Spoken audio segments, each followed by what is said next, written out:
தேவனே நான் ஓமதண்டையில் இன்னும் நெருங்கி சேர்வதே என் ஆவல் பூமியில். ஆதியாகமம் 30ஆம் அதிகாரம் முதல் வசனம்.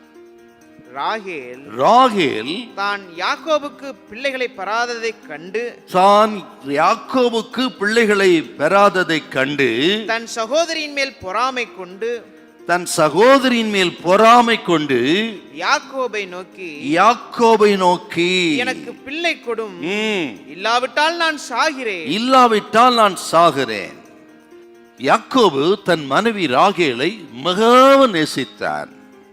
ராகேலுக்காக 14 வருடங்கள் ஆடு மேய்த்தான் அப்படின்னு ஓசியா 12:12 பார்க்கிறோம். ராகேலின் நிமித்தம் யாக்கோபு பதான் அராமிலே 14 வருஷம் ஆடு மேய்த்திருக்கிறான். அத்தனை பாடுகள் 14 வருஷத்துல பட்டிருக்கிறார். யாருக்காக? ஆக ராகேலுக்காக.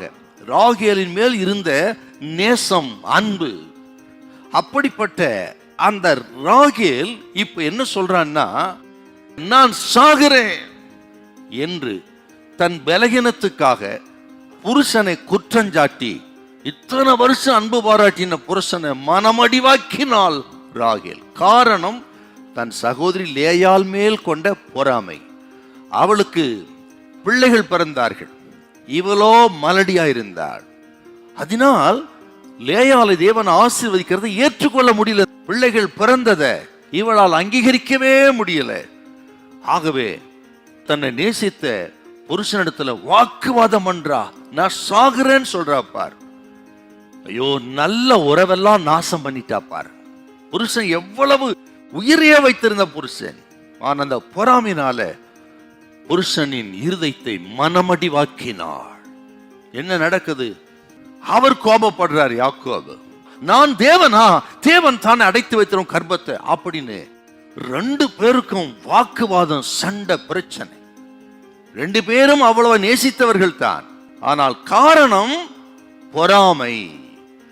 அந்த பொறாமை பாருங்க, கணவர் மனைவிக்கு இடையே எத்தனை பிரச்சனை, மன கஷ்டம், போராட்டங்கள். இந்த நல்ல உறவை கெடுத்ததே பொறாமை தான். இன்னைக்கு பாருங்க, அப்பா அம்மா உறவை கெடுக்கிறதும் பொறாமை தான். சகோதர சகோதரி இடையில இருக்கிற இந்த உறவுகளை கெடுக்கிறது பொறாமை தான்.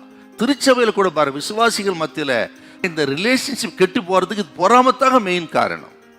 கர்த்தருடைய பிள்ளைகள், நீங்கள் இந்த பொல்லாத சாத்தானின் சுபாவத்தை நம்ம ரிலீஸ் ஆகணும். ஒருவேளை புத்திர பாக்கியம் இல்லையா, கர்த்தர் சொல்றார், அந்த அற்புதத்தை கர்த்தர் செய்வார். உங்களுக்கு திருமணம் ஆகலையா, கர்த்தர் செய்வார். பல நாட்கள் ஜெபம் கேட்கப்படும். உன் கண்ணீரை துடைத்து அநேகருக்கு உன் தலையை உயர்த்துகிற ஆண்டவர் வந்திருக்கிறார். நீ பயப்படாதீங்க.